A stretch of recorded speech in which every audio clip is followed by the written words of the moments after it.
रोहित पवार यांच्या मतदारसंघावर काँग्रेस आणि शिवसेना उद्धव बाळासाहेब ठाकरे पक्षाचा डोळा आहे। कर्जत जामखेडसाठी महाविकास आघाडीमधील दोन्ही पक्षाकडून प्रयत्न करण्यात आले। मतदारसंघ मिळावा यासाठी काँग्रेस कार्यकर्त्यांच्या बैठका सुरू आहेत। रोहित पवार कर्जत जामखेडचे विद्यमान आमदार आहेत।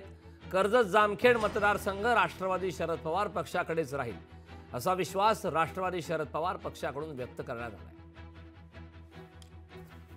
असं आहे, एक धोरण माझ्या ऐकण्यामध्ये जे आहे, महाविकास आघाडीचे जे सिटिंग आमदार आहे किंवा जे 2019ला निवडून आलेले मतदारसंघ आहेत, त्या मतदारसंघामध्ये त्या पक्षाला तिथं संधी मिळणार आहे। राष्ट्रवादी काँग्रेसचा जो स्ट्राईक रेट आहे तो पश्चिम महाराष्ट्रात आणि उत्तर महाराष्ट्रात चांगल्या पद्धतीचा आहे। ज्याची जिथं विनिंग कॅपॅसिटी आहे, हा जिल्हा पवार साहेबांना मानणारा जिल्हा आहे, त्यामुळे इथं जास्तीत जास्त आमदार हे पवार साहेबांचे आजही आहेत आणि उद्याही राहतील।